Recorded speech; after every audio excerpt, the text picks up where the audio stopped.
நாமத்தினாலே உங்களை வாழ்த்துகிறேன். கர்த்தர் உங்களை ஆசீர்வதிப்பாராக. இந்த நாளிலேயும் அப்போஸ்தலர் 7ஆம் அதிகாரம் 51ஆம் வசனத்திலிருந்து 53ஆம் வசனம் வரைக்கும் இருக்கிற வேத பகுதிக்குள்ளாக இருந்து ஸ்தேவான் சனகரிப் சங்கத்திற்கு சொன்ன பதிலின் அடிப்படையில நாம் கர்த்தருடைய வார்த்தைகளை தியானிக்க போகிறோம். இந்த செய்தி ரொம்ப பிராக்டிக்கலானது. நம்முடைய விசுவாசத்தினுடைய மிகவும் அடிப்படையானது. ஆகவே இந்த செய்தியை வெறுமனே கேட்கிறவர்களாக மாத்திரமல்ல, இதை நம்முடைய வாழ்க்கையிலே நாம் அபியாசப்படுத்துகிறவர்களாகவும் இருக்க கர்த்தர் நமக்கு அனுகிரகம் பண்ணுவாராக. கடந்த நாட்களிலேயும் பரிசுத்த ஆவியானவருக்கு நாம் துக்கத்தை கொடுக்கக்கூடாது அல்லது எதிர்த்து நிற்கக்கூடாது என்றெல்லாம் அநேக செய்திகளை நாம் தியானித்திருக்கிறோம். ஆனால் அதோடு சேர்ந்து இன்னமும் சில ஆழமான கருத்துக்களை உள்ளடக்கிய நாம் தியானிக்க போகிறோம். அங்கே 7ஆம் அதிகாரம் 51ஆம் வசனத்திலே, வணங்கா கழுத்துள்ளவர்களே, இருதயத்திலும் செவிகளிலும் விருத்த சேதனம் பெறாதவர்களே, உங்கள் பிதாக்களைப் போல நீங்களும் பரிசுத்த ஆவிக்கு எப்பொழுதும் எதிர்த்து நிற்கிறீர்கள் என்று சொல்லிவிட்டு, தீர்க்கதரிசிகளில் யாரை உங்கள் பிதாக்கள் துன்பப்படுத்தாமல் இருந்தார்கள் அப்படின்னு சொல்லி பழைய ஏற்பாட்டின் நாட்களில தீர்க்க தரிசனம் உரைத்த தீர்க்கதரிசிகளுக்கு நடந்த அந்த காரியங்களை நினைப்பூட்டுகிறார். அடுத்தது, நீதிபரனுடைய வருகையை முன்னறிவித்தவர்களையும் அவர்கள் கொலை செய்தார்கள். மேசியாவை குறித்த தீர்க்க தரிசனத்தை உரைத்தவர்களையும் அவர்கள் கொலை செய்தார்கள். மாத்திரமல்ல, இயேசு கிறிஸ்துவையும் அவர்கள் கொலை செய்தவர்களாகவே இருக்கிறார்கள். இப்பொழுது நீங்கள் அவருக்கு துரோகிகளும் அவரை கொலை செய்த பாதகருமாயிருக்கிறீர்கள். நல்ல கவனிங்க. அன்றைக்கு இருந்த காலகட்டத்தில் யூத மார்க்கத்தினுடைய உயர்ந்த அந்தஸ்து இந்த சனகரிப் சங்கத்தாருக்கு இருந்தது. மதத்தின் அடிப்படையிலே பார்க்கும்போது மிக உயர்ந்த பதவியில இருந்தார்கள். இவர்களுக்கு அரசியல் செல்வாக்கு இருந்தது. இவர்களுக்கு பொருளாதாரத்தினுடைய மேன்மை இருந்தது. அப்போ மதம், பொருளாதாரம், அரசியல் மேம்பாடு இவைகள் எல்லாவற்றையும் உள்ளடக்கின ஒரு கூட்டம். 71 பேர் இருக்கிறார்கள். பிரதான ஆசாரியன் தொடங்கி, பரிசேயன் தொடங்கி, சதுசேயன் தொடங்கி, அங்கே அடுத்த சந்ததிகளுக்கு கற்றுக்கொள்வதற்கு வந்திருக்கிற ஒரு திரள் கூட்டத்தார் இருக்கிறார்கள். இவர்கள் சாதாரணமானவர்கள் அல்ல. கமாலியல் என்கிற மனிதனை போல வேதத்தை அறிந்து ஒவ்வொருவருமே வேதத்தினுடைய சர்வ கலாசாலையை போல இருக்கிறவர்கள். அப்படி மதத்தினுடைய உச்சத்தில் இருக்கிறவர்களை பார்த்துதான் இந்த வார்த்தை சொல்லப்படுகிறது. நீங்கள் அவருக்கு துரோகிகள், அவரை கொலை செய்த கொலை பாதகர்கள் என்று சொல்கிறார்.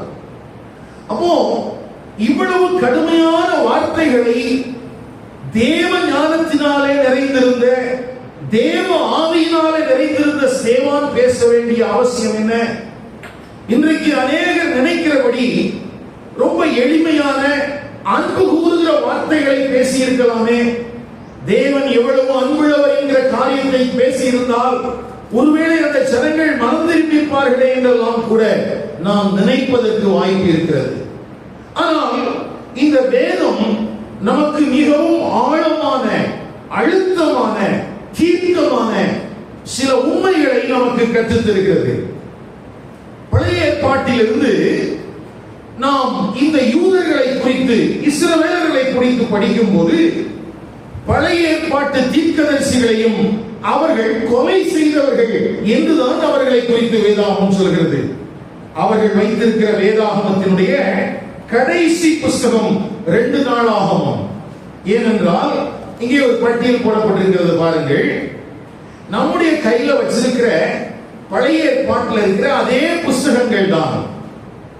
ஆனால் வரிசையும் அந்த புஸ்தகத்தினுடைய அமைப்புகளும் சில மாற்றங்களோடு இருக்கிறது. வேதாகமத்தில் இருக்கிற முதல் 5 புஸ்தகங்கள் தோரா அல்லது நியாயப்பிரமாணம் என்று அழைக்கப்படுகிறது. அடுத்தது தீர்க்கதரிசிகளின் புஸ்தகம் என்று அழைக்கப்படுகிற இடத்திலே முந்தின தீர்க்கதரிசிகள், பிந்தின தீர்க்கதரிசிகள் என்று யோசுவா, நியாயாதிபதிகள், 1-2 சாமுவேல், 1-2 ராஜாக்கள் சேர்ந்து இவைகளெல்லாம் முந்தின தீர்க்கதரிசிகளின் புஸ்தகங்கள் என்றும், அடுத்தது ஏசாயா, எரேமியா, எசேக்கியேல், இந்த 3ம் பிந்தின பெரிய தீர்க்கதரிசிகள் என்றும், சிறிய தீர்க்கதரிசிகள் என்று நாம் சொல்லக்கூடிய 12 தீர்க்கதரிசன புஸ்தகங்களையும் அவர்கள் தீர்க்கதரிசன புஸ்தகம் என்றுதான் அழைத்தார்கள். அப்போ இது எல்லாமே தீர்க்கதரிசன புஸ்தகத்துக்குள்ள அடங்கி இருக்குது. இதை அவங்க நெவி என்று சொல்கிறார்கள். அடுத்தது கெத்துவின் என்று சொல்லப்படுகிற சங்கீத புஸ்தகங்கள். அதுல என்னெல்லாம் இருக்குது? சங்கீதம், நீதிமொழிகள், யோபு, உன்னத பாட்டு, ரூத்து, புலம்பல், பிரசங்கி, எஸ்தர், தானியேல், எஸ்ரா, நெகேமியா. 1 நாளாகவும் 2 நாளாகவும். நம்ம கையில் வச்சிருக்கிற அதே பழைய ஏற்பாட்டினுடைய புஸ்தகங்கள் தான்.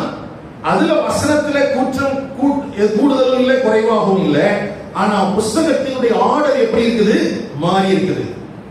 இது எதுக்காக நம்ம படிக்கிறோம்னா, இந்த பழைய ஏற்பாட்டினுடைய கடைசி புஸ்தகம் என்று அழைக்கப்படுகிற நாளாகமம், 2 நாளாகமும் 36ஆம் அதிகாரம் 15-16 ஆகிய வசனங்களை பார்க்கும்போது வாசிங்கள். தமது ஜனத்தையும்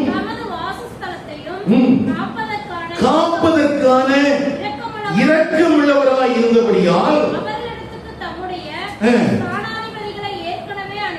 நல்ல கவனிங்க. அங்கே சொல்லப்பட்டிருக்கிற வார்த்தை என்ன? தேவனாகிய கர்த்தர் தமது ஜனத்தையும் தமது வாசஸ்தலத்தையும், இஸ்ரவேலையும் இஸ்ரவேலிலே வாசம் பண்ணுகிற தேவனுடைய ஆலயத்தையும் காப்பதற்கு அவர் இரக்கமுள்ளவராய் இருந்தார். ஆகவே அவர்களிடத்திற்கு ஸ்தானாதிபதிகளை ஆண்டவர் அனுப்பினார். அப்படி அனுப்பப்பட்ட ஸ்தானாதிபதிகளை 16ஆம் வசனம், தேவனுடைய ஸ்தானாதிபதிகளை பரியாசம் பண்ணி அசட்டை செய்து நிந்தித்தபடியால் கர்த்தருடைய உக்கிரம் அவருடைய ஜனத்தின் மேல் மூண்டது, சகாயம் இல்லாமல் போயிற்று. அப்போ பழைய ஏற்பாட்டுல இந்த கடைசி புஸ்தகத்துல முடியும் போது அவர்களுக்கு என்ன சொல்லிக் கொடுக்கப்பட்டிருக்கிறது என்றால், உங்களுடைய முற்பிதாக்கள் ஏற்கனவே அனுப்பப்பட்ட ஸ்தானாதிபதிகளை, தீர்க்கதரிசிகளை அவமதித்து அவர்களை கொலை செய்திருக்கிறார்கள் என்றுதான் அவர்கள் வேதாகமம் நிறைவு பெறுகிறது. அப்படி உடைய ஒரு வேதாகமத்தை தங்கள் கரங்களிலே வைத்திருந்தாலும் பின்பு வந்த யோவான் ஸ்நானகரையோ, இயேசு கிறிஸ்துவையோ, அப்போஸ்தலர்களையோ அவர்களால் ஏற்றுக்கொள்ளவே முடியவில்லை. அந்த அடிப்படையிலே தான் அன்றைக்கு அங்கே 2ஆம் கட்ட தலைவராக இருக்கிற ஸ்தேவானும் கூட ஆவியில நிறைந்து இதே குற்றச்சாட்டுகளை தான் அவனும் சுமத்துகிறான். உங்கள் பிதாக்களைப் போல நீங்களும். அப்படின்னா என்ன அர்த்தம்? எல்லா காலத்திலும் இஸ்ரவேலர்கள் தங்களை தேவனுடைய ஜனம் என்று சொல்லிக் கொண்டார்கள். ஆனால் தேவன் அனுப்பின தீர்க்கதரிசிகளுக்கோ அவருடைய வார்த்தைகளுக்கோ அவர்கள் கீழ்ப்படியவே இல்லை. அவங்க என்ன செய்யவில்லை? கீழ்ப்படியவே இல்லை. இன்னும் நல்ல கவனிச்சு பார்த்தா, அதுக்கு முந்தின புஸ்தகமாக அவர்களுக்கு எழுதி கொடுக்கப்பட்டிருக்கிற நெகேமியா 9ஆம் அதிகாரம் 26ஆம் வசனத்துல நெகேமியா ஜெபிக்கும் போது ஒரு வார்த்தையை சொல்கிறார். ஆனாலும் அவர்கள் கீழ்ப்படியாதவர்களாகி உமக்கு விரோதமாய் கலகம் பண்ணி உம்முடைய நியாயப்பிரமாணத்தை தங்களுக்கு புறம்பே எறிந்துவிட்டு தங்களை உம்மிடத்திலே தீர்க்கும்படி அவர்களை திடசாட்சியாய் கடிந்து கொண்ட உடைய தீர்க்கதரிசிகளை கொன்று போட்டு கோபமூட்டுகிற பெரிய அக்கிரமங்களை செய்தார்கள். ஆமா, நெகேமியா ஜெபிக்கும் போதும் ஜெபிக்கிறான். சிறையிருப்பின் தேசத்திலே இருக்கும் போதும் அவன் தன்னுடைய முற்பிதாக்களின் பாவங்களை அறிக்கையிட்டு சொல்லும்போது சொல்கிறான், எங்களுடைய முற்பிதாக்கள் கீழ்ப்படியாதவர்கள்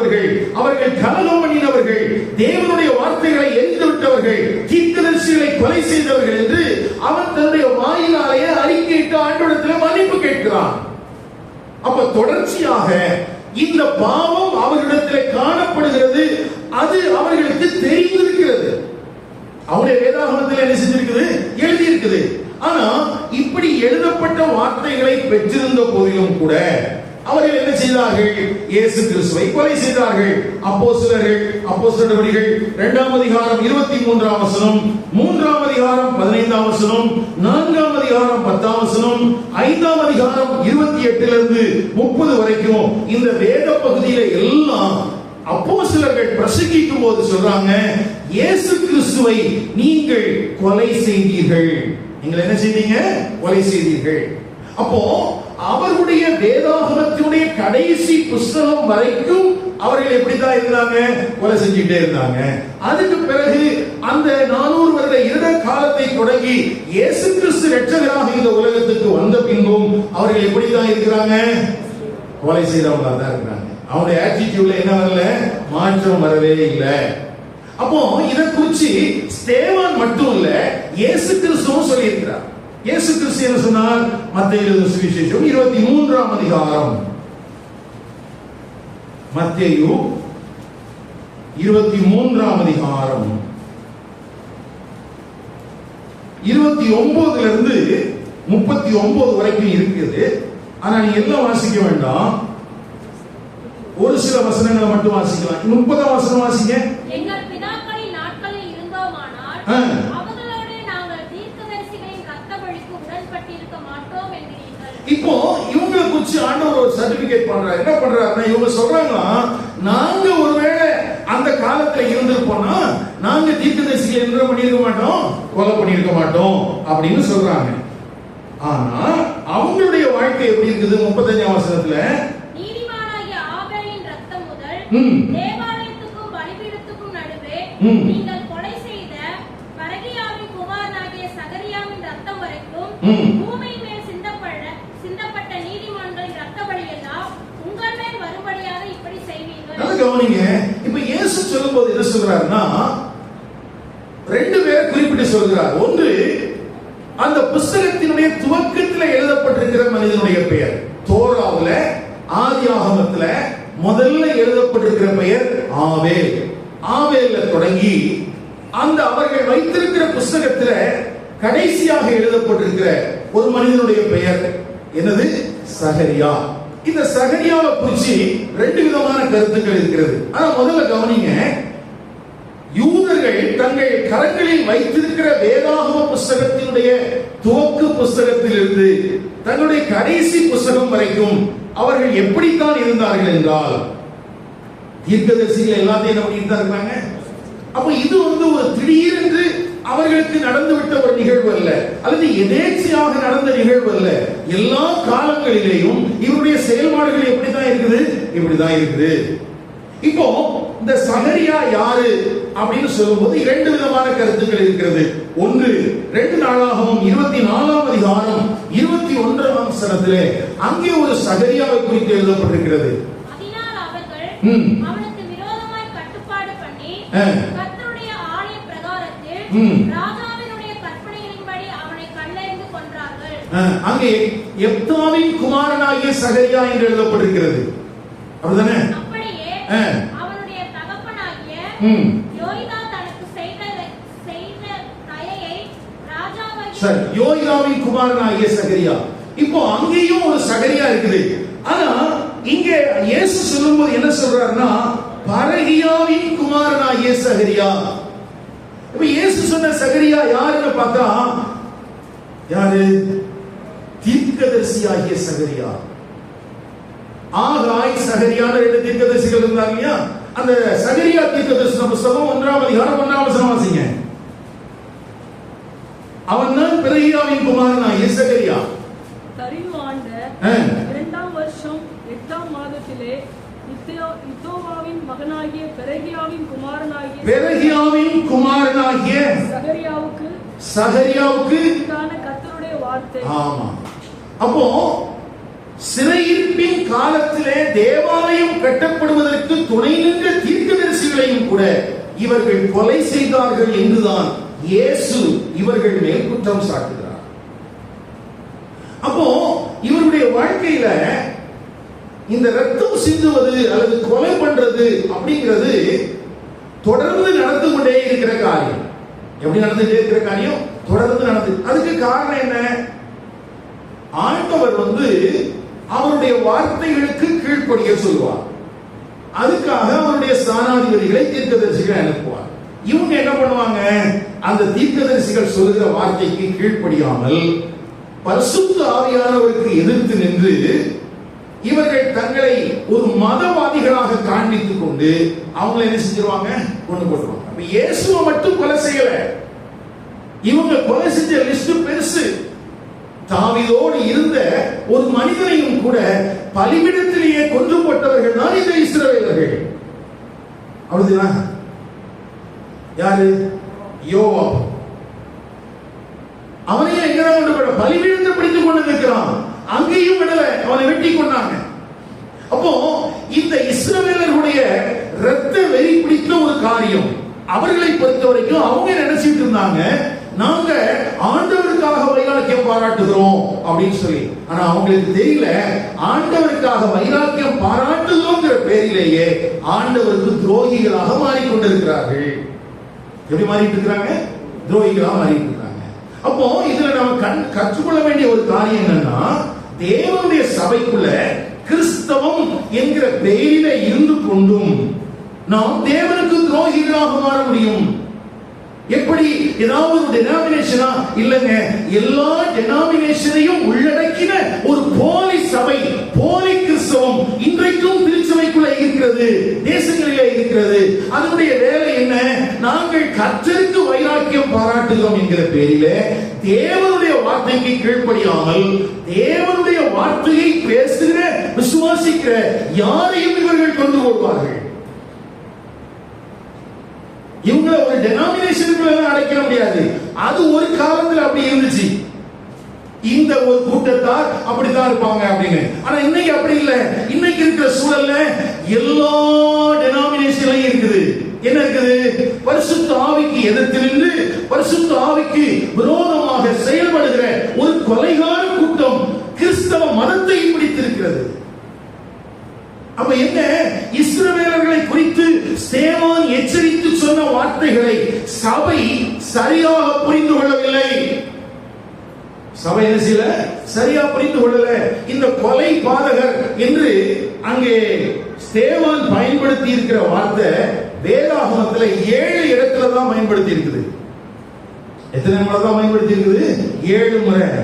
அந்த 7 முறையில 3 முறை யூதர்களோடு தொடர்புடையதாக இருக்கிறது. ஒன்று மத்தேயு 22ஆம் அதிகாரம் 7ஆம் வசனம். இயேசு கிறிஸ்து சொன்ன ஓமையிலே யூதர்களை குறித்து சொல்லப்பட்ட வசனத்தில் நாங்கள் எழுதியிருக்கிறது, ராஜா அதை கேள்விப்பட்டு கோபமடைந்து தன் சேனைகளை அனுப்பி அந்த கொலை பாதகரை, எந்த கொலை பாதகரை? ராஜாவினுடைய சேவகனாக அனுப்பப்பட்ட அவருடைய குமாரனையை என்ன பண்ணாங்க? கொலை பண்ணாங்க அப்படின்னு சொல்லி யூதர்களை குறித்த ஒரு ஓமை இங்கே சொல்லப்பட்டிருக்கிறது. அடுத்தது அப்போஸ்தலர் 3ஆம் அதிகாரம் 4ஆம் வசனம். அப்போஸ்தலர் 3:14.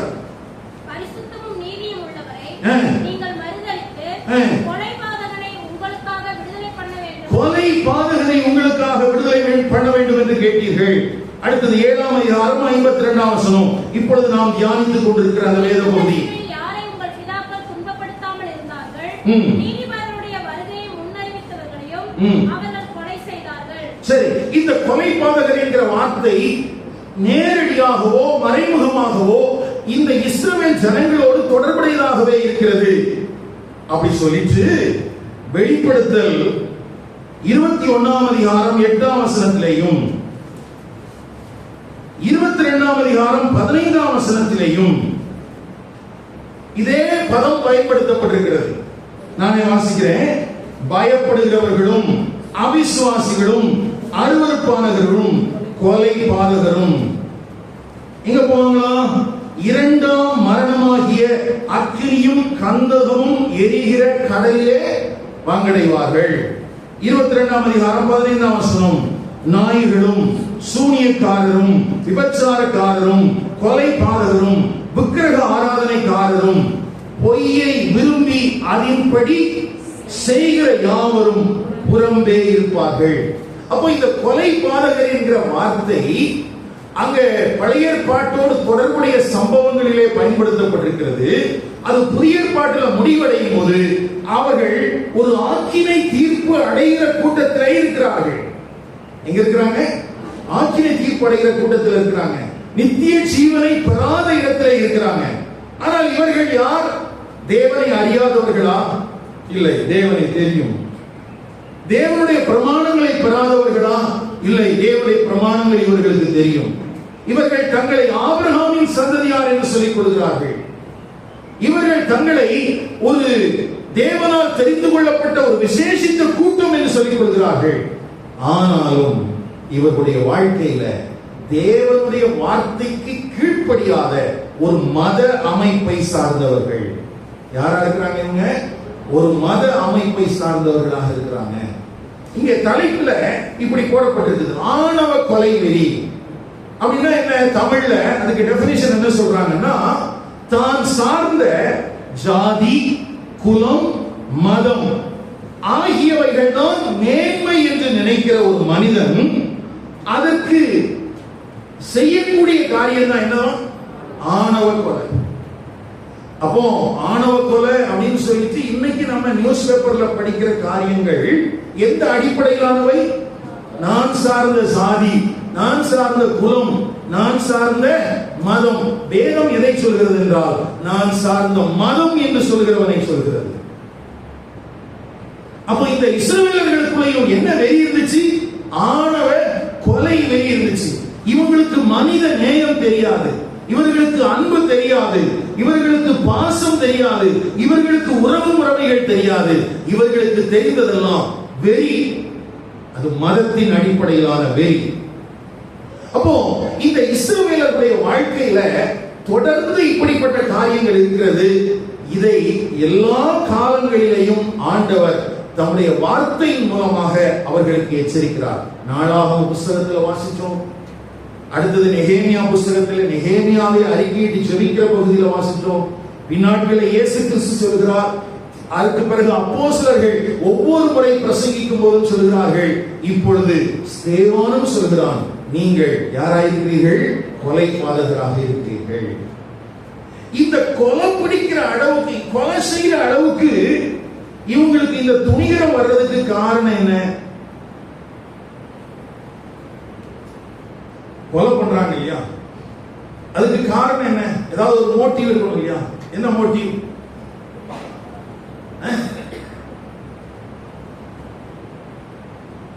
இப்ப அததான் இந்த வேத வசனத்துல நம்ம பார்க்கும்போது அவர்களை கூப்பிடும் போது 3 வார்த்தைகளை சொல்றார் இல்லையா?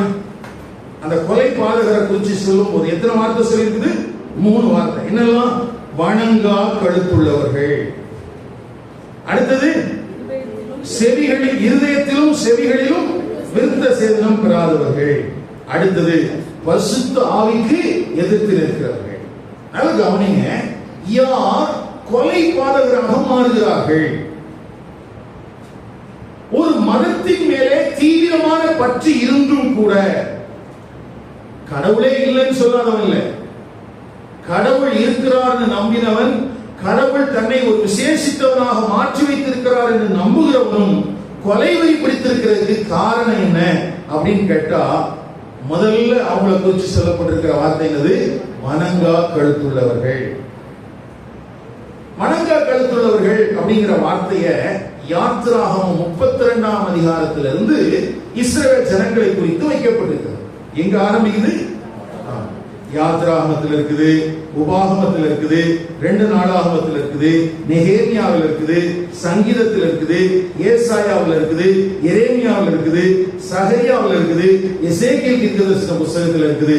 இந்த வணங்கா கழுத்துள்ளவர்கள் என்கிற வார்த்தை எல்லா இடத்திலேயும் இஸ்ரவேலர்களை குறித்து என்ன செஞ்சிருக்குது? பயன்படுத்தி. 2 மட்டும் வாசிக்கலாம், தொடக்கத்திலேயும் கடைசியாகும். யாத்திராகமம் 32:9. இன்னும் கர்த்தர் மோசேயை நோக்கி, இந்த ஜனங்களை பார்த்து இவர்கள் வணங்கா கழுத்துள்ள ஜனங்கள். ஆமா, இவர்கள் வணங்கா கழுத்துள்ளவர்கள். கடைசியாக சகரியா 7ஆம் அதிகாரம் 11ஆம் வசனம் 12ஆம் வசனம். சகரியா 7. அவர்களோ கவனிக்க மனதில்லாமல் தங்கள் தோளை முரட்டுத்தனமாய் விலக்கி கேளாதபடிக்கு தங்கள் செவிகளை அடைத்துக் கொண்டார்கள். வேதத்தையும் சேனைகளின் கர்த்தர் தம்முடைய ஆவியின் மூலமாய் முந்தின தீர்க்கதரிசிகளை கொண்டு சொல்லி அனுப்பின வார்த்தைகளையும் கேளாதபடிக்கு தங்கள் இருதயத்தை வைரமாக்கினார்கள்.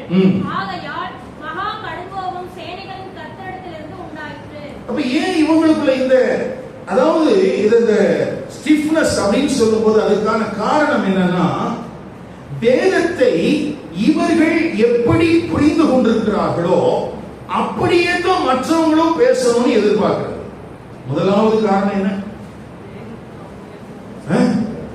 வேதத்தை குறித்தும் தேவனை குறித்தும் அவர்களுக்குள்ள என்ன புரிதல் இருக்குதோ அதே வியூல தான் எல்லாரும் பேசணும்னு எதிர்பார்ப்பாங்க.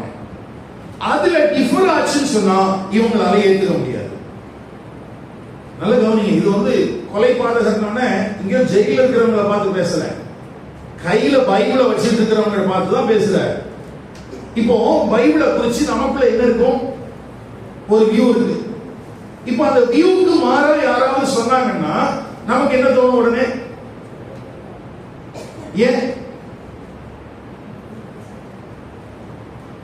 ஏன் நம்ம நினைக்கிறோம் வசனத்துக்கு மேல இருக்கிற வைராக்கியத்தின் அடிப்படையில நான் என்ன செய்யறேன்? அந்த பேசப்படுகிற வார்த்தைகளை நான் எதிர்த்து நிற்கிறேன். உண்மை அப்படியா? சொல்லுங்க. இன்னைக்கு நம்மளும் சில நேரத்தில் என்ன பண்றோம்? நாம புரிந்து கொண்டிருக்கிற வேத வசனங்களை திருத்தம் செய்யக்கூடிய விதத்துல ஒரு காரியத்தை நமக்கு சொல்லிக் கொடுக்கும் போது நம்மளால அதை ஏற்றுக்கொள்ள முடியுதா? நான் சொல்றது தவறான உபதேசத்தை அல்ல, தவறான உபதேசத்தை விட்டுருங்க. சரியான காரியங்களை கூட நமக்கு சொல்லிக் கொடுக்கும் போது நம்மளால அதை அக்செப்ட் பண்ண முடியுதா முடியலையா? முடியலன்னா அதுக்கு காரணம் என்ன? நமக்குள்ள என்ன இருக்குது? இல்ல, நாம் புரிஞ்சு வச்சிருக்கிறது சரியானது. அதுக்கு என்ன இருக்க முடியாது? சில விஷயங்கள்ல நமக்குள்ள ஒரு உறுதியான நிலைப்பாடு அவசியம்தான். ஆனா சில விஷயங்கள்ல ஆண்டவர் நமக்கு என்ன சொல்லுகிறார்கிறதை கவனிக்க வேண்டியதும் அவசியம். இஸ்ரவேல் ஜனங்களை பாருங்க, அவங்க மேசியாவை வருவான்னு எதிர்பார்த்தாங்களா? எதிர்பார்த்தாங்க. அது தீர்க்க தரிசனம் சொல்லி இருக்கிறது, அதான் விசுவாசித்தாங்க. ஆனா அவங்களுக்குள்ள ஒரு ராங் அண்டர்ஸ்டாண்டிங் இருந்துச்சு. அந்த மேசியா ஆளுகை செய்கிறவரா தான் வருவார்னு எதிர்பார்த்துட்டு இருந்தாங்க. ஒரு சின்ன விஷயம் தான், மேசியாவை எதிர்பார்த்தாங்க. ஆனா எப்படி இருப்பாருன்னு எதிர்பார்த்தாங்க? ஒரு ராஜாவாக, ஆளுகை செய்கிறவராக. ஆனா இவர் எப்படி வந்தாரு? இவரும் ஆளுகை செய்கிறவராக வந்தாரு. இவர் என்ன? மனுஷனுடைய மிக முக்கியமான பிரச்சனைக்கு தீர்வு கொடுக்கறதுக்காக வந்தார். இப்போ என்ன பிரச்சனை என்னன்னா, அவங்க பார்த்த விதத்துல யாரு இல்ல? இயேசு என்கிற மேசியா இல்ல. அதுதான் பிரச்சனை. இப்ப இயேசு கொலை செய்யற அளவுக்கு போனதுக்கு காரணம் என்ன? அவர்கள் எதிர்பார்த்த விதத்துல இல்ல. இப்ப சபைக்குள்ள இருக்கிற நமக்கு என்ன பிரச்சனை? நமக்குள்ள இந்த வணங்கா கழுத்துள்ளவர்கள் நம்மளை குறித்து சொல்ல முடியுமா? அந்த ஸ்டிஃப் நெக்னஸ் அப்படி வருமா? வர்றதுக்கு வாய்ப்பு இருக்குதா அப்படின்னு கேட்டீங்கன்னா நமக்குள்ளே வரும். மதம் அப்படிங்கிற ஒண்ணு எனக்குள்ள இருந்துச்சுன்னா கண்டிப்பா என்னால என்ன செய்ய முடியாது? ஏற்றுக்கொள்ள முடியாது. சபைக்குள்ள இருந்தாலும் மனம் திரும்ப வேண்டும் என்பதை குறித்து நம்மளால ஏற்றுக்கொள்ள முடியுதா?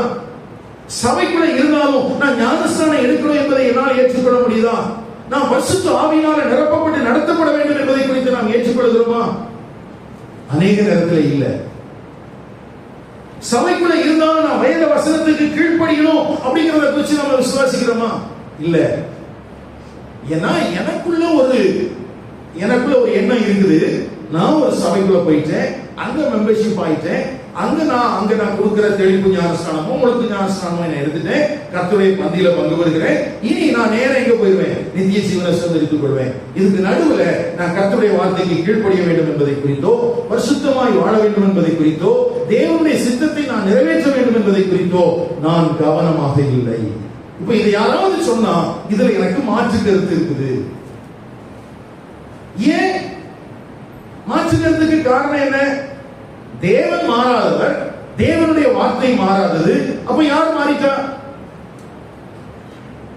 அப்போ எனக்குள்ள இருக்கிற சுயம், எனக்குள்ள இருக்கிற பெருமை, எனக்குள்ள இருக்கிற கீழ்ப்படியாம, எனக்குள்ள இருக்கிற எதிர் மனநிலைமை என்ன செய்ய முடிய மாட்டேங்குது, ஏற்றுக்கொள்ள முடியும். அநேக நேரத்துல இயேசு கிறிஸ்துவினுடைய பிரதான கட்டளையை கேட்கிற தேவனுடைய சபை ஏன் அதற்கு எதிர்த்து நிற்கிறது?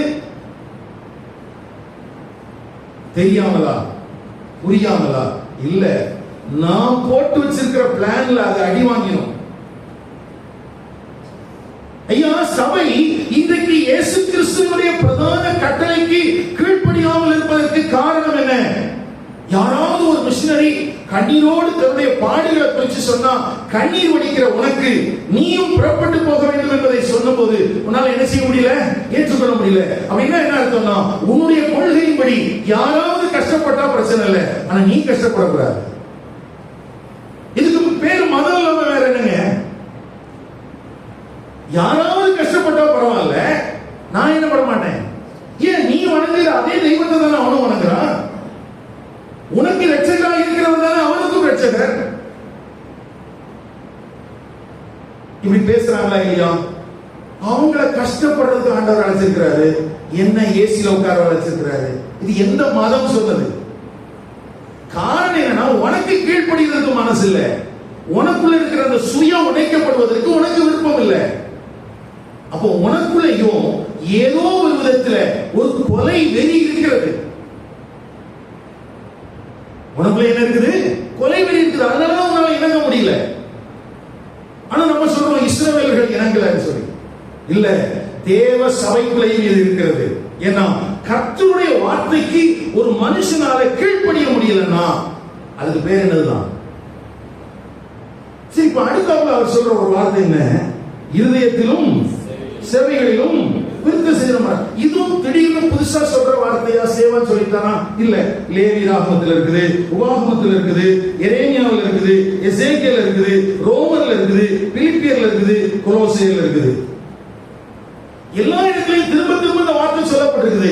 அப்ப இஸ்ரவேலர்களுடைய எல்லா காலத்திலுமான பாவம் என்ன அப்படின்னு கேட்டா, நான் விரும்பினபடி வாழ்வேன், என்ன யாரும் ஒண்ணு சொல்லிடக்கூடாது. அது கடவுளா இருந்தாலும் பக்கத்துல கையை பிடிச்சிருந்தோம், உங்களை தான் சொல்றாங்க. யார் நினைச்சபடி வாழணும்? நான் நினைச்சபடி வாழணும். அதை யாரு கரெக்ஷன் பண்ணாலும் என்னால என்ன செய்ய முடியாது, ஏற்றுக்கொள்ள முடியாது. யாராவது கரெக்ஷன் பண்ணாம பிரசங்கம் பண்ணாங்கன்னா அவரை போல ஊழியக்காரர் இல்லை, அவரை போல யாரும் இல்லை. நல்ல கவனிங்க, நீங்கள் கர்த்தருடைய வார்த்தையை, கர்த்தருடைய ஸ்தானாதிபதிகளை, கர்த்தருடைய தீர்க்கதரிசிகளை ஏற்றுக்கொண்டாலும் ஏற்றுக்கொள்ளாமல் போனாலும், ஏற்றுக்கொண்டாலும் சரி ஏற்றுக்கொள்ளாலும் சரி, கர்த்தருடைய வார்த்தை மாறாதது, கர்த்தர் மாறாதவர். அப்ப யாரெல்லாம் மாறணும்?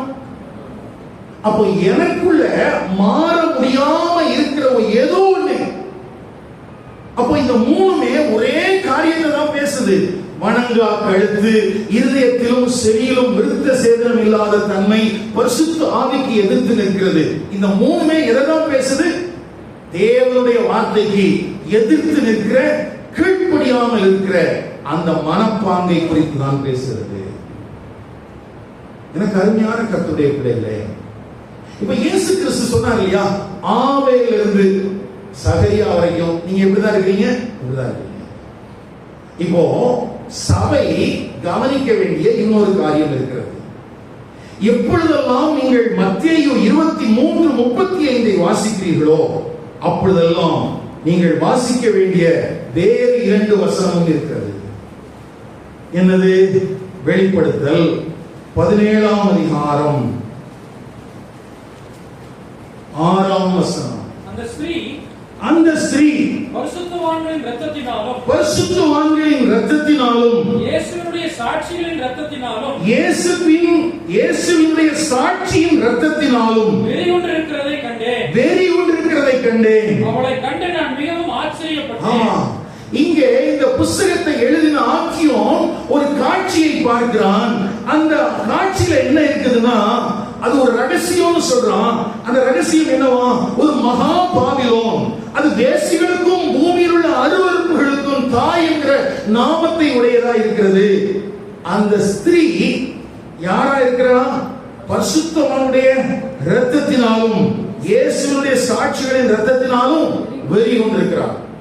கவனிங்க, இப்ப சபைக்குள்ள கர்த்தருடைய வார்த்தை பிரசங்கிக்கப்படும் போது அதற்கு உடன்பட முடியாதபடிக்கு முரட்டாட்டம் பண்ணுகிற, வணங்கா கழுத்துள்ள, இருதயத்திலே செவிகளிலே விருத்த சேதனம் பண்ணப்படாத, பரிசுத்த ஆவிக்கு எதிர்த்து இருக்கிற எந்த மனிதனும் இந்த பாபிலோன் என்கிற மகாவேசி அந்த இரத்த வெறி பிடித்தவளுக்கு துணை நிற்கிறான்.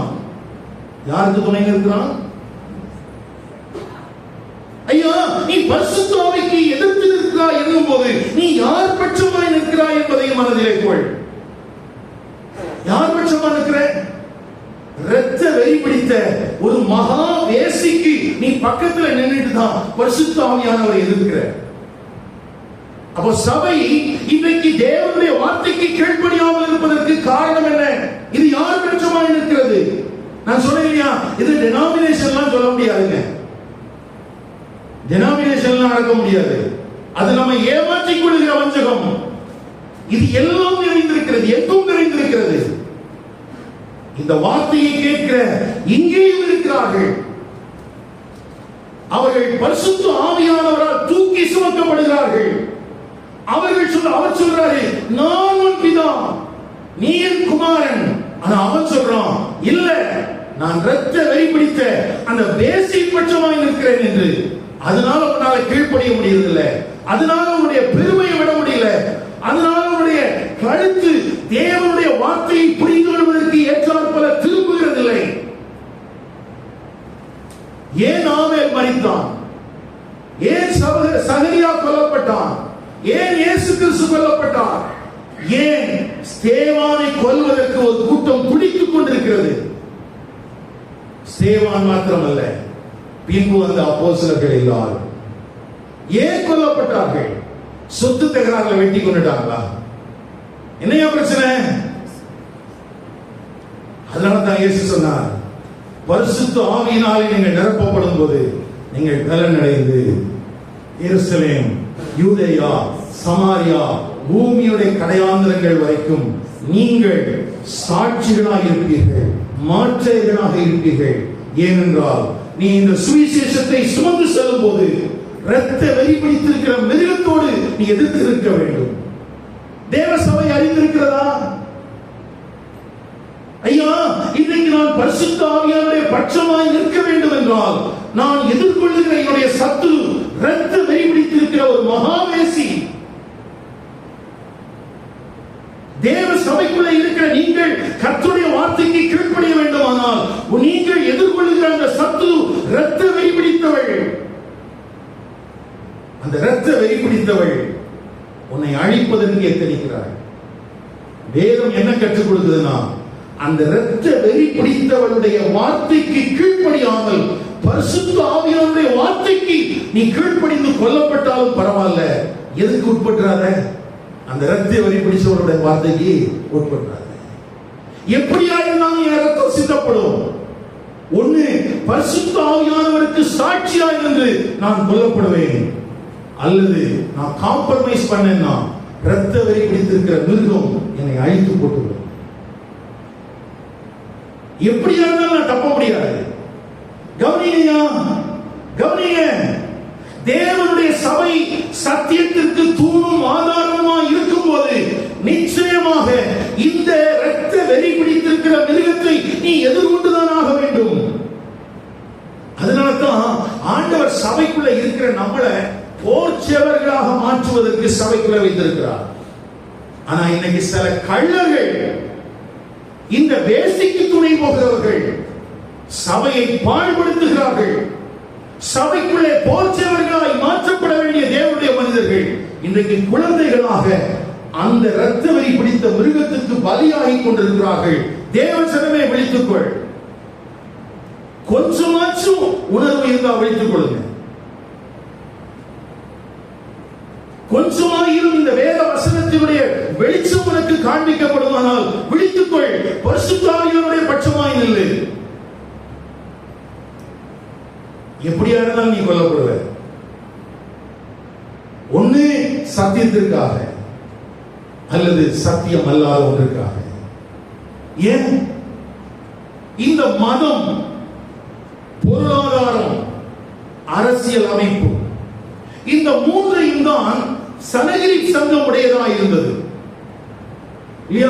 ரோமர்களுக்கு பெரிய கப்பத்தை கொடுத்து இவங்க அதுக்கு அவங்க என்ன வச்சிருந்தாங்க, அந்த பகுதியில் ஒரு ஆளுகையை வாங்கி வச்சிருந்தாங்க. இவங்க சொல்றதுதான் ரோம ஏற்றுக்கொள்ளும். அங்கே தேசாதிபதிகள் இருந்தார்கள், ஏரோதனுடைய குமாரர்கள் இருந்தார்கள். ஆனாலும் யார் சொல்றதுதான் எடுபடும், இவங்க என்ன சொல்றாங்க. ஏன்னா இவங்க என்ன பண்றாங்க, பணத்தை கொடுத்து வச்சிருக்காங்க. அப்போ இந்த சனகிரி சங்கத்துக்கு மதம் என்ற ஒன்று கையில் இருக்கிறது, தேவனுடைய ஆலயம் இவர்கள் கையில் இருக்கிறது. அடுத்தது என்ன இருக்குது, அரசியல் இன்ஃப்ளூயன்ஸ் இருக்குது. அடுத்தது என்ன இருக்குது, பொருளாதாரத்தில் இவர்கள் மேம்பட்டவர்களாக இருக்கிறார்கள்.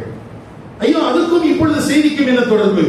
வெளிப்படுத்தல் 17ஆம் அதிகாரத்துல இந்த இரத்தவெறி பிடித்திருக்கிற மனிதனை குறித்து சொல்லும்போது இது மத அமைப்பை உடையது என்றும் அரசியல் பின்னணி உடையது என்றும் இது பொருளாதாரத்தை உள்ளடக்கியது என்றுமே சொல்கிறது. இதை குறித்து நான் ஏற்கனவே ஒரு முறை பேசியிருக்கிறேன், கொஞ்சம் வருஷத்துக்கு முன்னால. வீட்டுல போன பிறகு 2 அதிகாரத்தை நீங்க வாசித்து பாருங்க. இது போலியான ஒரு மதத்தை குறித்து பேசுகிறது. எதை குறித்து பேசுகிறது? போலியான மதம்.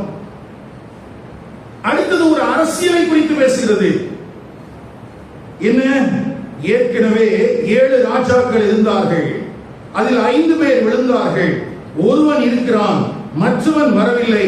வரும்போது அவன் கொஞ்ச காலம் தரித்திருக்க வேண்டும். 8வது ஒருவன் வருவான், அவனே நாசமடைய போகிறவனுமாய் இருக்கிறான். இருக்கா? எத்தனை வசனம்? 10ஆம் வசனம், 11ஆம் வசனம். அப்படின்னா என்ன அர்த்தம்? 5 பேர் விழுந்தார்கள். யாரெல்லாம் வரலாற்றில் விழுந்திருக்கிறாங்க? எகிப்து, அசீரியா, பாபிலோன், பெர்சியா, கிரேக்கம், இதெல்லாம் விழுந்து போன ராஜ்யங்கள். இந்த புத்தகம் எழுதப்படும் போது எது இருக்குது? ரோம். அடுத்தது எது வரப்போகிறது? 10 ராஜ்யங்களை உள்ளடக்கின ஒன்று. அது ஐரோப்பிய யூனியன் என்று நாம் வாழ்கிற காலத்தில் சொல்லப்படுகிறது.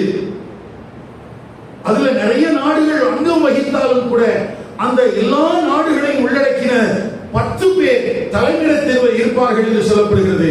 அதுல ஒரு நாள்ல இங்கிலாந்து இருந்துச்சு.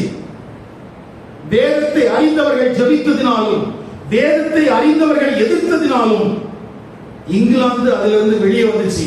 பிரெக்சிட் அப்படின்னு சொன்னாங்க. நியூஸ்ல கொஞ்சம் முன்னால படிச்சிருப்பீங்க, ஞாபகம் இருக்கா?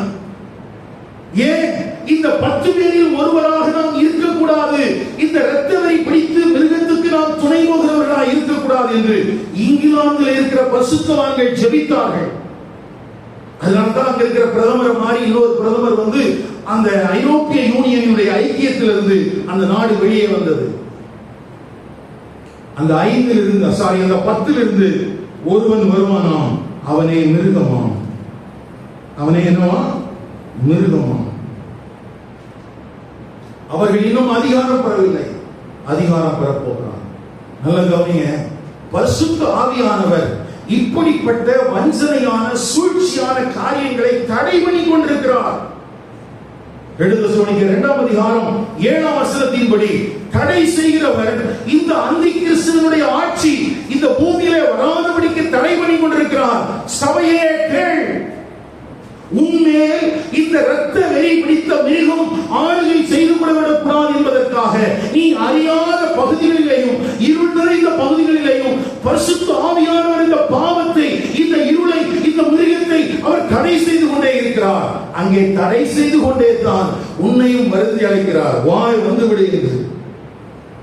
அங்க தடை பண்ணுகிற தெய்வம் தான் இங்க சொல்ற சபைக்குள்ள இருந்து கூப்பிடுறார். வா, இந்த சட்டைகளின் மறைகளை வந்து விடு, இங்கதான் பாதுகாப்பு இருக்குது அப்படின்னு சொல்லி அவர் உன்னை கூப்பிடும் போது உனக்கு வணங்காத கழுத்து இருக்குமானால், விருத்த சேதனம் பண்ணப்படாத இருதயம் இருக்குமானால், பரிசுத்த ஆவிக்கு எதிர்த்து நிற்பாயானால், ஒருவேளை நீ சொல்லலாம் எனக்குள்ளே மனம் இருக்கிறது என்று சொல்லலாம்.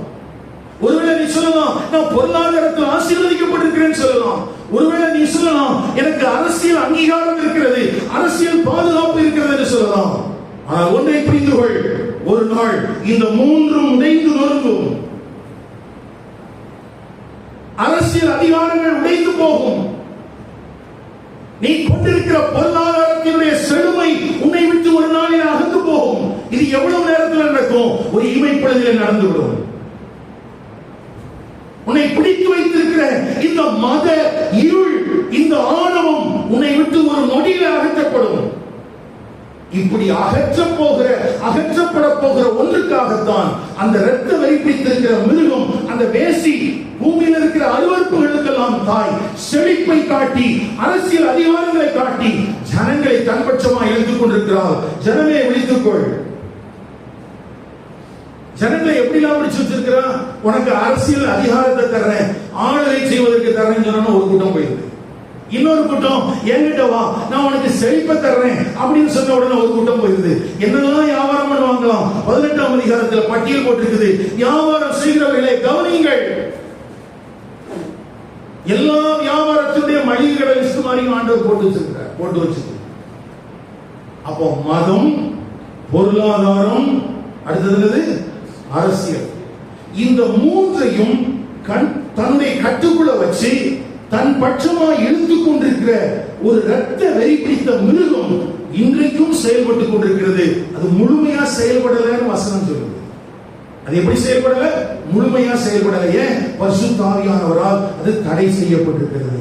இப்படி தடை செய்யப்பட்டிருக்கிற காலத்துல தான் சபைக்குள்ள இருக்கிற ஜனங்களுக்கு ஆண்டவர் சொல்றாரு, ஆண்டவருடைய வார்த்தையின் பட்சமாய் திரும்பு, மனம் திரும்பு, பரிசுத்தமாக விழித்திரு, ஜாக்கிரதையாயிரு, தேவனுடைய சித்தம் செய், அவருக்கு பிரியமானதை நடப்பி என்று சபை அறிவித்துக் கொண்டே இருக்கிறது. ஆனா சில நேரத்துல சபைக்குள்ள இருக்கிறவங்களும் சோரம் போயிடுறாங்க. சபையில இப்படி கூறி அறிவிக்க வேண்டியவர்களும் சோரம் போயிடுறாங்க. இப்போ சபையை எச்சரிப்பதற்கும் ஆட்கள் இல்லாத ஒரு பொல்லாத காலமாக இருக்கிறது. எனக்கு அருமையான பிள்ளைகளே, இன்றைக்கு அநேக இடத்துல சபை இல்ல. வேதம் இருந்த 53 பட்டணங்களை குறித்து வேதம் சொல்கிறது. ஆனால் இன்றைக்கு அந்த 53 பட்டணங்கள்ல அநேக இடங்கள்ல சபை இல்ல. அப்படின்னா என்ன அர்த்தம்னா, அந்த இரத்த வெறி பிடித்த மிருகம் அங்க இருந்தவர்களை எல்லாம் கபலீகரம் செய்து விட்டது. நீங்கள் வாழுகிற காலத்திலையும் நான் வாழுகிற காலத்திலையும் அநேகரை தன்வசமாய் பிடித்து வைத்திருக்கிறது. இந்த திருச்சபையும் தப்புமா என்று எனக்கு தெரியாது. தப்ப வேண்டுமானால் தேவனுடைய வார்த்தைக்கு கீழ்ப்படிய வேண்டும், பரிசுத்த ஆவியானவருக்கு இணங்க வேண்டும். அது ஒன்றை தவிர எனக்கு முன்பதாக வேற ஆப்ஷனே இல்லை. உன்னை விசேஷித்தவனாக எண்ணிக்கொள்ளலாம். நான் ஆபிரகாமின் பிள்ளை என்று சொல்லலாம். நாங்கள் மோசேயிடத்திலிருந்து பிரமாணங்களை பெற்றவர்கள் என்று சொல்லலாம். நாங்கள் தேவனுடைய ஆலயத்தை உடையவர்கள் என்று சொல்லலாம். நீ கொண்டிருக்கிற எந்த மேன்மையும் உன்னை இதிலிருந்து விடுவிக்க முடியாது. ஒன்னே ஒண்ணு, கர்த்தருடைய வார்த்தை எப்பொழுதெல்லாம் வாசிக்கிறியோ, எப்பொழுதெல்லாம் கேட்கிறியோ, அந்த வார்த்தைக்கு கீழ்ப்படி. அதற்கு எவ்வளவு விலைக்கிரயம் செலுத்த வேண்டி வந்தாலும் பரவாயில்லை, விலைக்கிரயம் செலுத்து. ஏன்? ஒருபடி போய் நீ உன்னுடைய ரத்தத்தையே கொடுக்க வேண்டியதா இருந்தாலும் கொடு, தவறு இல்லை. ஏனென்றால் நீ யாரை எதிர்த்து ரத்தம் சிந்துறன்னா, யாரை எதிர்த்து? ரத்த வெறி பிடித்திருக்கிற மிருகத்தை பார்த்து. ஒருவேளை நீங்க நினைக்கலாம், பிரதர் இப்படிலாம் நடந்ததுன்னா நிறைய பேர் விழுந்து போன மாதிரிலாம் இருக்குது. ஆனா 18ஆம் அதிகாரத்துக்கு வரும்போது வசனம் தெளிவா ஒரு வார்த்தை எழுதிட்டு பாருங்க. தமிழ்ல எப்படி எழுதியிருக்கு? 24 வெளிப்படுத்தல் 18:24 தீர்க்கதரிசியுடைய இரத்தமும் பரிசுத்தவானுடைய இரத்தமும் பூமியில் கொல்லப்பட்ட அனைவருடைய இரத்தமும் அவளிடத்தில் அப்படின்னா என்ன அர்த்தம்? எல்லாரும் வெல்ல போகல. எல்லாரும் என்ன செய்யல? வெல்ல போகல. அரசியல் அதிகாரத்தை சுட்டிக்காட்டி, பொருளாதாரத்தை காண்பித்து,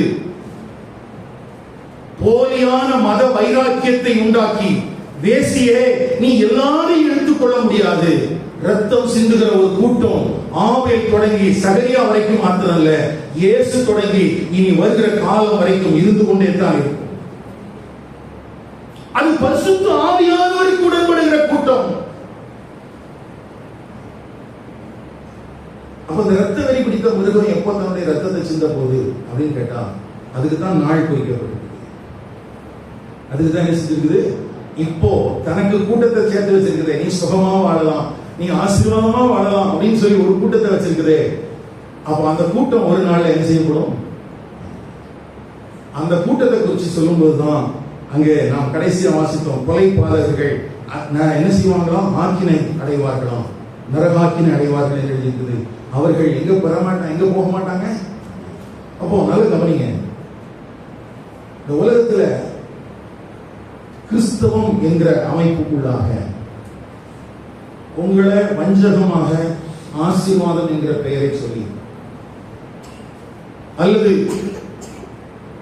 அரசியல் செல்வாக்கு என்கிற காரியத்தை சொல்லி நீ எப்படி வேணாலும் வாழ்ந்துக்கலாம், ஒன்றும் பிரச்சனை இல்லை, ஆண்டவர் அன்புள்ளவர் என்று ஒரு போலியான மதத்தை உனக்கு போதித்து உன்னை அடிமைப்படுத்துகிற ஒன்று இருக்கிறது. அதை வேதம் அருவருப்பின் தாய் என்றும் வேசி என்றும் சொல்கிறார். அது இரத்த வெறி பிடித்திருக்கிறது என்று சொல்கிறார்.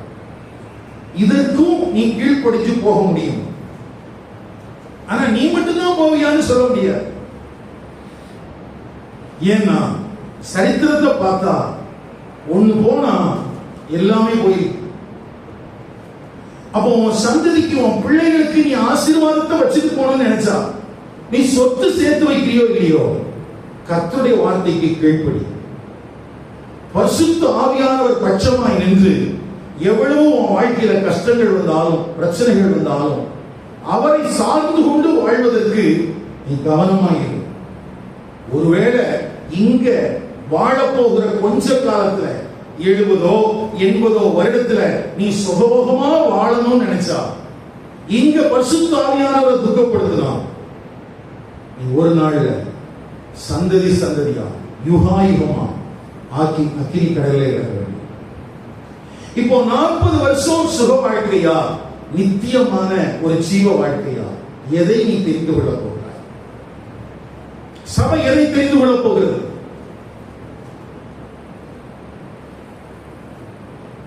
இப்ப பரிசுத்த ஆவியானவருக்கு கீழ்ப்படிஞ்சா ஒருவேளை இயேசுவை கொண்டதை போல, ஆபேலை கொண்டதை போல, ஸ்தேவானை கொண்டது போல நம்மையும் கொல்லலாம், என்னையும் கொல்லலாம். ஆனால் பரிசுத்த ஆவியானவருக்கு எதிர்த்து நின்று என்னுடைய ஜீவனை நான் காத்துக் கொள்கிறேன் என்கிற பேரில் உலகத்தின் காரியங்களுக்காக நான் தேவனை விட்டு புரிந்து போவேனால் இந்த ராட்சசி, இந்த மிருகம் என்னை முழுவதுமாக அழித்துக் கொள்வார், என்னுடைய நித்தியத்தையே அழித்துக் கொள்வார். அதனால்தான் அதுக்கு பேர் என்னது? இரத்த வெறி பிடித்திருக்கிறது. ஏன் இரத்த வெறின்னு சொல்றோம்? இதுக்கு எத்தனை பேரை கொன்னாலும் திருப்தி இல்லை. எண்ணிக்கையில சொன்ன ஆபேல ஒண்ணுதான், ஆனா வனாந்திரத்துல நிறைய, சபைக்குள்ள நிறைய லட்சங்களும் கோடிகளும் நாள்தோறும் செத்து மடிந்து கொண்டிருக்கிறது.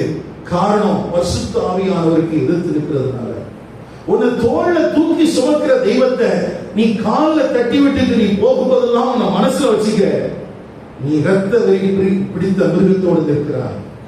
இரத்த வெறி பிடித்திருக்கிற நீ எப்படி ஒரு சாட்சியுள்ள குடும்ப வாழ்க்கை வாழ முடியும்?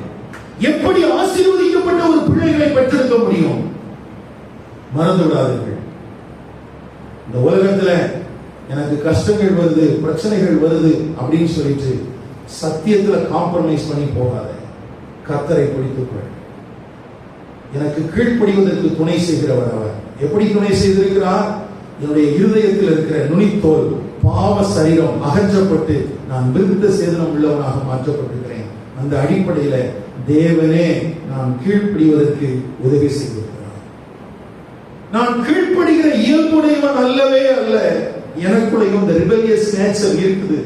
ஆனா நான் இன்னைக்கு கீழ்ப்படுகிறேன்னா அதுக்கு காரணம் எனக்குள்ளே நான் அறிந்திராத விதத்துல என் பாவ சரீரம் வெட்டி அகற்றப்பட்டிருக்கிறது.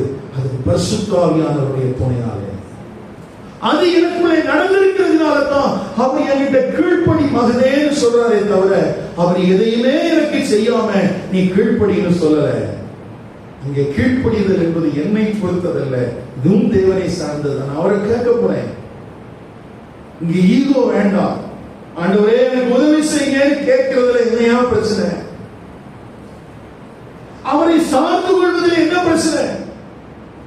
நான் கொடியா இருக்கிறேன், அவர் செடியா இருக்கிறார். கொடி தண்ணீர் தானே நிலைத்திருக்கவும் முடியாது, கனி கொடுக்கவும் முடியாது. இது யாரோடு இணைந்துதான் இருக்க வேண்டும். அவர் செடி என்றால் நான் கொடி என்று நான் ஒத்துக்கொள்வேன். ஆனால் நான் அவரோடு இணைந்திருக்கிறது எனக்கு என்ன பிரச்சனை? ஒரு பிரச்சனை இல்லை. இங்கதான் அந்த வணங்கா கழுத்து, அந்த ஸ்டிஃப்னஸ், அது என்ன பண்ணுது? என்னை இணைய விட மாட்டேங்குது. கொடி என்னை ஒத்துக்கொள்ள வைக்க மாட்டேங்குது. அவரோடு இணைவதற்கு எனக்குள்ள நிறைய தடைகள். வேண்டாம், நீ தனியா இருந்த கனி கொடுக்க முடியாது. உன்னையும் என்னையும் இணைத்துக் கொள்வதற்காகத்தான் கல்வாரி சிலுவையிலே தன்னையே பலியாக தந்தார். ஐயா, ஒரு நாள்ல திராட்சை செடிகளை நாட்டு வைத்தார். நற்குல திராட்சை செடிகள், அதற்கு வேலை அளிக்கப்பட்டது, பராமரிக்கப்பட்டது. கனி தருகிற காலத்திலே அது கனி தரவில்லை. அப்படி நியாயப்பிரமாணத்தின் காலம் என்ற ஒரு காலத்தை குறித்து ஆண்டவர் சொல்லிவிட்டு தான் புதிய ஏற்பாட்டுல இயேசு கிறிஸ்து மூலமா ஒரு கிருபையின் காலத்தை நமக்கு தந்திருக்கிறார். நம்மளை தரையில செடியா நட்டு வைக்கிற இயேசு கிறிஸ்து என்கிற செடியோடு இணைத்து வைத்திருக்கிறார். அப்படின்னா அவர்களைப் போல நான் கீழ்ப்படியாதவனாய் இருக்க வேண்டிய அவசியம் இல்லை. அவர்களைப் போல நான் எதிர்த்து நிற்கிற அவசியம் இல்லை. நான் இயல்பாகவே நான் அவரோடு பற்றிக் கொள்வேன். ஆனால் இந்த கீழ்ப்படுதல் எனக்குள்ள தானாவே செஞ்சிடும். செடிக்குள்ள இருந்து அதனுடைய இயல்பு எனக்குள்ள ஆட்டோமேட்டிக்கா வந்துடும். இயேசுவை குறித்து என்ன எழுதப்பட்டிருக்கிறது? அவர் மரண பரியந்தம் கீழ்ப்படிந்தவராகி. ஐயா, மரண பரியந்தம் கீழ்ப்படிந்தவரோடு இணைக்கப்பட்டிருந்தால் உன் வாழ்க்கையில் எந்த சூழலிலும் கீழ்ப்படியாமல் இருக்க வேண்டிய அவசியம் இல்லை. நீ எதிர்த்து இருக்க வேண்டிய அவசியம் இல்லை.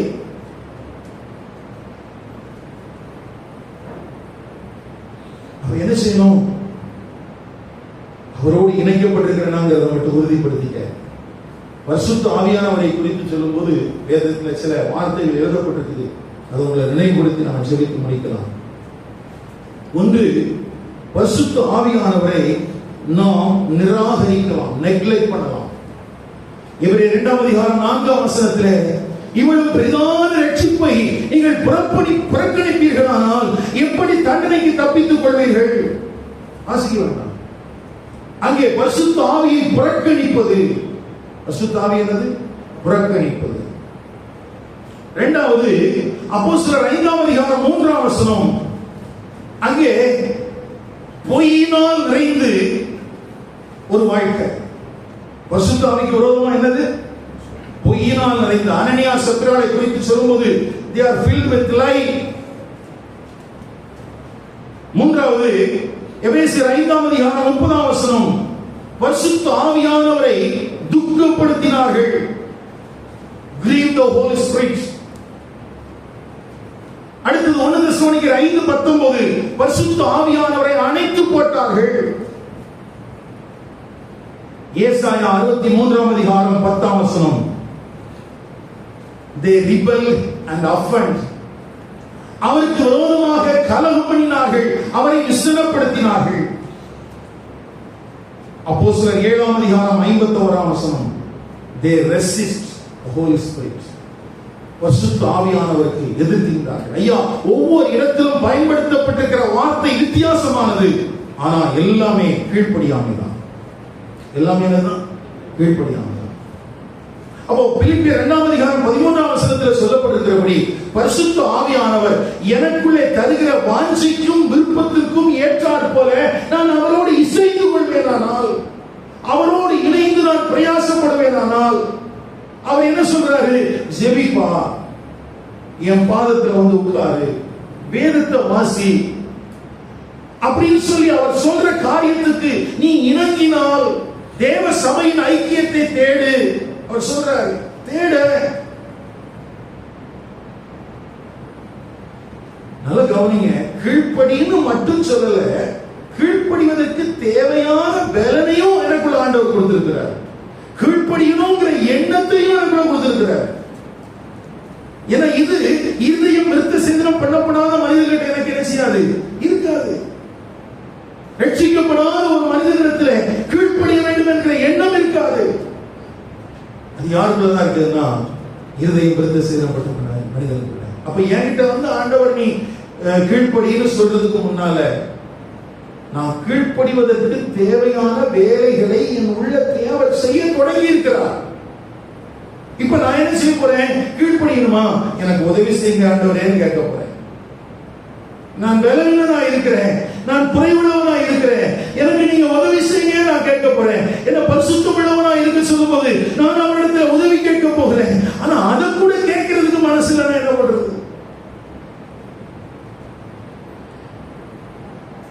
நீண்ட காலமாக திருச்சபையின் ஐக்கியத்துக்குள்ள இருக்கிறோம். தேவனுடைய உதவியை நீங்கள் கேட்பதிலே உங்களுக்கு என்ன பிரச்சனை இருக்கிறது? நீங்கள் கடைசியாக எப்பொழுது தேவனிடத்தில் உதவி கேட்டீர்கள்? பரிசுத்த ஆவியானவருக்கு எதிர்த்து நின்று மனுஷ கொலைபாதகனாக மாறுகிறீர்கள். ஒருவேளை இன்னைக்கு தேவனுடைய சபை கத்தி எடுத்து யாரை வெட்டாமல் இருக்குது. ஆனா ரத்த வெறி பிடித்த மிருகத்துக்கு துணை நின்று பரிசுத்தவான்களை சோர்ந்து போகப்படுகிறதிலையும் திடனற்று போகப்படுகிறதிலையும் சபை முன்னணியில் இருக்கிறது. ஐயா, நீ யாருக்கு துணை போகிறாய்? இயேசு கிறிஸ்துவின் ரத்தத்தினாலே மீட்கப்பட்டவன் அல்லவா? ஆக்கினை தீர்ப்பிலிருந்து விடுவிக்கப்பட்டவன் அல்லவா? பரிசுத்த ஆவியானவர் உனக்குள்ளே வாசம் பண்ணுகிறார் அல்லவா? அந்த பரிசுத்த ஆவியானவர் உனக்குள்ளே இருந்தும் நீ மற்றவரை கொலைப்படுத்துவதற்கு அவசியம் என்ன?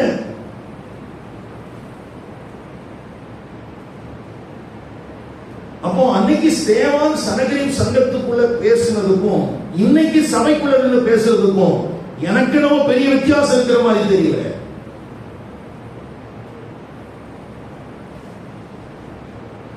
என்ன அவன் ஒரே பிரசங்கமா பண்ணிட்டான், நான் 5 பிரசங்கமா பண்ணிட்டேன். ஐயா, இதனுடைய தீம் என்ன? இதனுடைய கோர் என்ன? இதுல நம்ம செய்ய வேண்டிய காரியம் என்ன?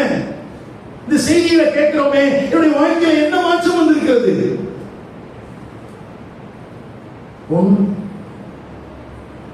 வழக்கம் போல ஜூலை மாசத்தை போல ஆகஸ்ட் மாசத்தை போலவே செப்டம்பர் மாதம் நம்மளை பொறுத்த வரைக்கும் ஒரு அட்டவணை போட்டு வச்சிருக்கிறோம். முதல் வாரம் கர்த்தருடைய பந்தி, அடுத்த வாரம் முதல் போகும்போது மாசத்துடைய சம்பளத்திலிருந்து கொஞ்சம் அதிகமான காணிக்கை, அதுக்கு பிறகு வர மாசத்துல கொஞ்சம் கொஞ்சமா காணிக்கை.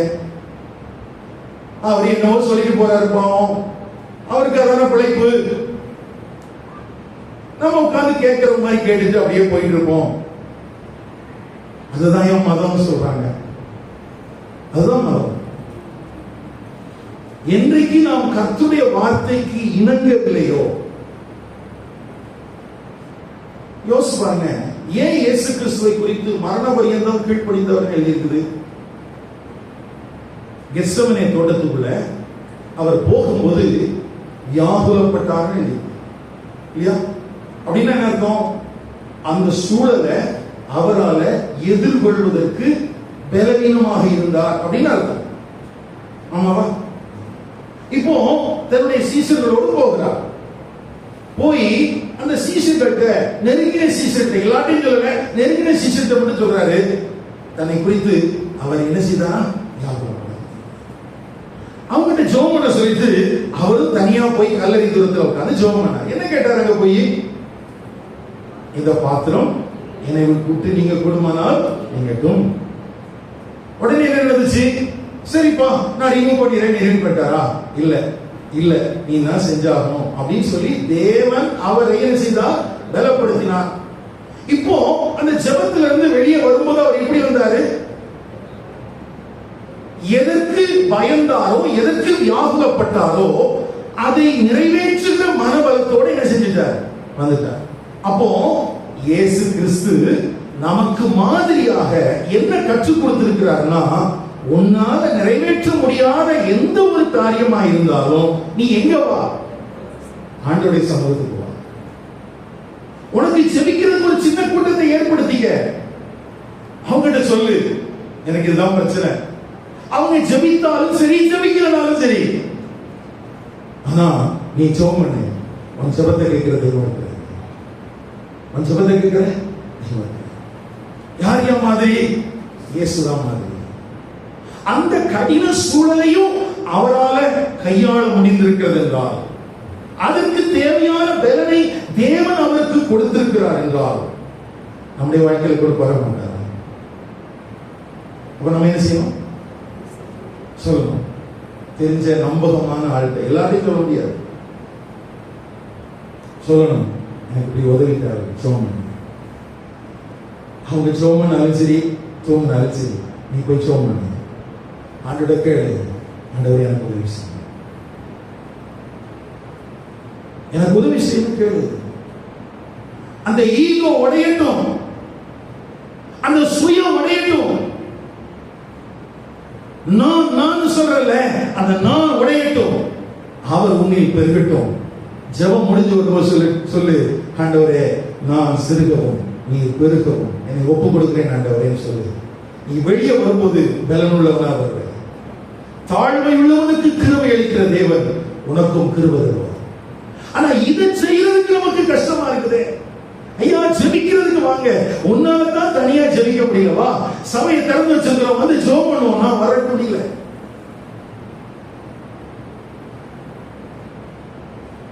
தீர்க்கமாக நீங்கள் அறிய வேண்டிய ஒன்று, நீங்கள் எப்பொழுதெல்லாம் பரிசுத்த ஆவியானவருக்கு இணங்காமல் இருக்கிறீர்களோ அப்பொழுதெல்லாம் கொலை பாதகர்களாக இரத்த வெறி பிடித்த மிருகத்துக்கு துணை போயிட்டு கொண்டே இருக்கிறீங்க.